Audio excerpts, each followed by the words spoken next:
The numbers, simply put, are just heading in the wrong direction in the state of Indiana. Live team coverage this morning of those new coronavirus restrictions going into effect in the state of Michigan. Theaters, movie theaters, stadiums, and arenas all closed. This is a different year. It's a different election. We're already seeing it here, and we welcome you into ABC 57 News. Your voice, your vote right now. We're still waiting to hear who is going to be the next president of the United States. No matter who gains the White House, what's your plan to work alongside the president and benefit the people here in Michiana? We wanted to know how you, the voter, feels about the delay. What was the point or the benefit for him to falsely claim victory when obviously there are still millions of votes to be counted and tabulated? Indiana setting another new record with another day of more than 4,000 coronavirus cases reported. Jillian, I've been in touch with some of these frontline workers and healthcare workers in Elkhart County, and those numbers have been going up drastically. What are you seeing at this moment in Berrien County, and what are you hearing from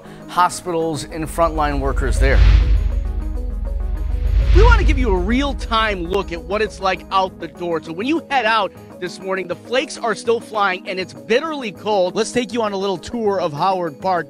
I can't believe what I'm seeing with my own eyes here this morning. Look at the water levels and how incredibly high they are. Quite frankly, something you don't see stolen every day. A piece of equipment worth $6,000 stolen while this fire department was hosting their annual celebration dinner. And they've halted operations here for just a few minutes, switching gears as they're trying to bring in planes to try to attack the fire from above.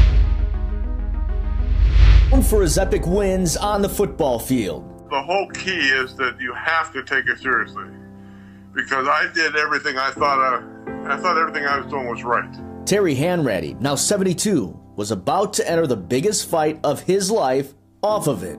We sort of narrowed it down to March 24th. Hanratty, who led the Irish to a national championship in 1966 and was part of 2 Super Bowl titles with the Pittsburgh Steelers, now resides full-time in Connecticut, 40 minutes from Midtown Manhattan, the epicenter of the coronavirus in the U.S. Just one day after receiving a routine B12 shot from his doctor, Hanratty felt the symptoms coming on. I waited a day. Next day I felt worse. You know, I started getting the temperature, and you get the diarrhea, and you get the stomach ache, you get the headache. Then you figure, you know, is this something big? Fearing the worst, he went back to his doctor, where he indeed tested positive for COVID-19. Hoping to fight it off with a medication, Hanratty was first sent home. I called my doctor, and she says, meet me outside her office building. I'll come out to your car. I want to take your oxygen level.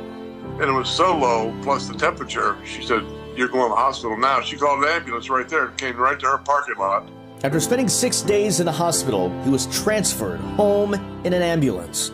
Weakened by the virus, he needed to be carried up the stairs, where he spent 2 weeks in quarantine, aided by oxygen. Probably the biggest factor of them all was my daughter Erin got me to quit smoking 3 years ago. So had I still been smoking, probably would not have been able to fight off the corona, because I had a double pneumonia plus the corona. And I got my money's worth. A Heisman runner-up, a national champ, a 2-time Super Bowl champion, and now the most important accolade of his life, coronavirus survivor. I'm speaking for all of the Notre Dame community and fans, and we're happy that you're on the other side of this now and feeling better. You know, you can't kill this thing with an atomic bomb. This is a virus that just sort of is out there and just spreads like wildfire. And you really have to be careful. Back in March, when the coronavirus pandemic began, the football season was completely in doubt, and it would be for most of the summer, from quarantine to kickoff. Everything in between. Here is how we got here. Late summer in South Bend. The Golden Dome is glistening. Notre Dame Stadium, as it does every year at this time, is ready for glory. The start of the 2020 regular season brings new hope from Irish head coach Brian Kelly. There won't be any excuses. We'll have them ready to play against Duke. Beat Duke. But how we made it here has been anything but routine. And the new normal? We are writing one of the great comebacks in Notre Dame history. Beat coronavirus.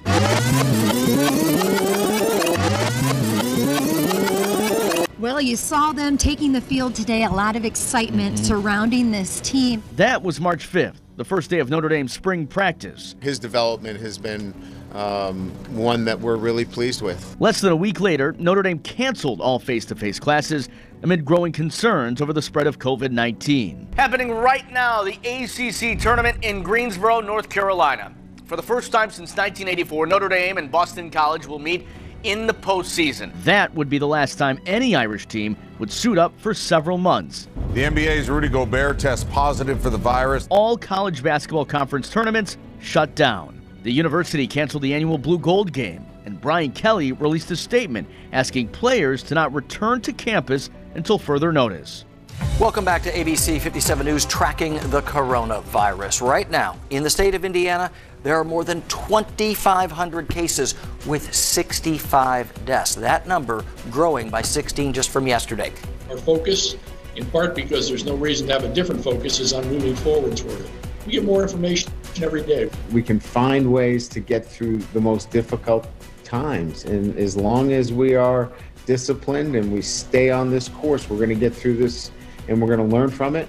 By the start of June, with the college football season in doubt and international borders closing down, the Irish announced their game versus Navy in Dublin would be moving to Annapolis, Maryland for the first time in the rivalry's 94-year history.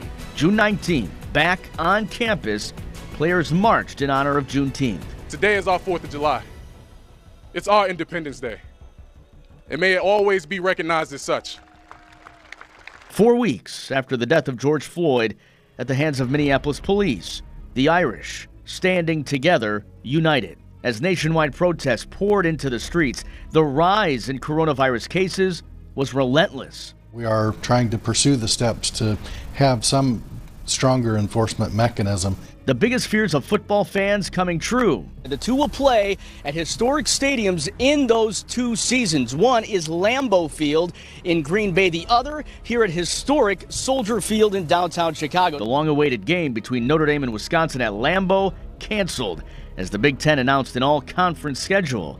With the Pac-12 shortly following suit, Notre Dame's 2020 matchup with Stanford was also canceled. One Notre Dame football player is in self-isolation after testing positive for the coronavirus. 4 others quarantined as a precaution as their teammates start voluntary workouts today. With voluntary workouts underway on July 29th, the university made an unprecedented announcement. With Notre Dame joining a conference for the first time in school history because of the coronavirus pandemic, all of the Irish's 2020 opponents are set except one. For the first time, Notre Dame football would join a conference. Because of the COVID pandemic, the Irish joined the ACC and announced an all-conference 10-game schedule, which meant for the first time since 1927, there would be no game against Navy.